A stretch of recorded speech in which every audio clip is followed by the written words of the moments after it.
25th January 2025 important current affairs చూద్దాము. Chess star Dommaraju గూకేష్‌కి తాజాగా FIDE ర్యాంకింగ్‌లో 4వ స్థానం అనేది సాధించడం జరిగింది. అంటే 4వ స్థానంలో నిలిచాడు. టాటా స్టీల్ చెస్ టోర్నమెంటులో రెండోసారి ఈ విజయాన్ని సాధించడం జరిగింది. గూకేష్ రేటింగ్ కూడా మెరుగ్గానే ఉంది.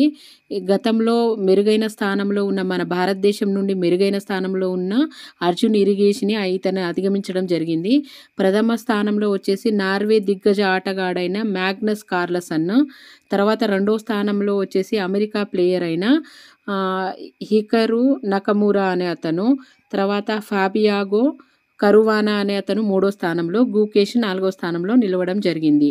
తర్వాత ప్రకృతి వైపరీత్యంలో ఎదుర్కోవడంలో నిస్వార్థంగా సేవ చేసే సంస్థలకు కానీ, తర్వాత వ్యక్తులకు కానీ కేంద్ర హోంశాఖ అనేది సుభాష్ చంద్రబోస్ ఆపద ప్రబంధన్ పురస్కారం అనేది ఇస్తుంది.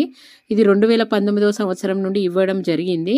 2025వ సంవత్సరానికి గాను ఏంటంటే హైదరాబాద్లోని ఇన్కాయిస్ అనే సంస్థకు దక్కింది. అంటే ఈ పురస్కారం అనేది నేతాజీ సుభాష్ చంద్ర పురస్కారం అనేది ఇప్పటి వరకు ముగ్గురు వ్యక్తులకు 6 సంస్థలకు ఇవ్వడం జరిగింది. అయితే సంస్థలకైతే 51 లక్షల అమౌంట్ ఇస్తారు. వ్యక్తులకైతే కేవలం 5 లక్షలే ఇవ్వడం జరుగుతుంది. ఇద్దరికి అంటే సంస్థలకు కానీ వ్యక్తులకు కానీ ఏమిస్తారు అంటే ధృవపత్రం అనేది ఇవ్వడం జరుగుతుంది. ఇది సుభాష్ చంద్రబోస్ ఆపద ప్రబంధన్ పురస్కారానికి సంబంధించింది. చూద్దాం నెక్స్ట్ది. ఎన్నికల సంఘం గురించి ఇచ్చారు. 2025 జనవరి 22న అంటే కొత్త గణాంకాలను విడుదల చేసింది ఎన్నికల సంఘం. ఇందులో ఓటర్ల సంఖ్య అనేది పెరిగింది.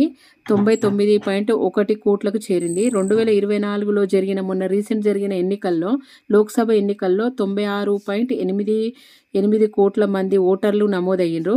అయితే మొత్తం ఓటర్లలో వచ్చేసి 21.7 కోట్ల మంది 18 నుంచి 29 సంవత్సరాల వయసు మధ్య ఉన్న యువతనే ఉంది. అందులో మహిళలు వచ్చేసి 48 కోట్ల మంది మహిళలు ఉన్నారు. ఇప్పుడు టెక్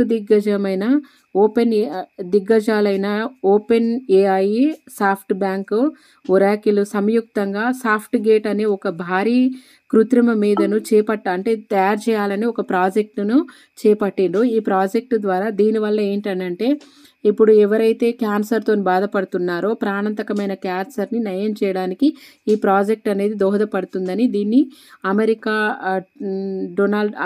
అమెరికా ప్రెసిడెంట్ అయిన డొనాల్డ్ ట్రంప్ అనేది ఆవిష్కరించడం అనేది జరిగింది.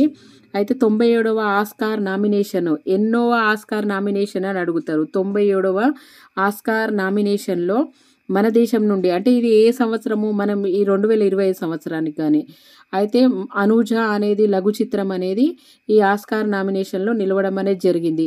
ఆడమ్ జే గ్రేన్స్ అనేది అతను ఈ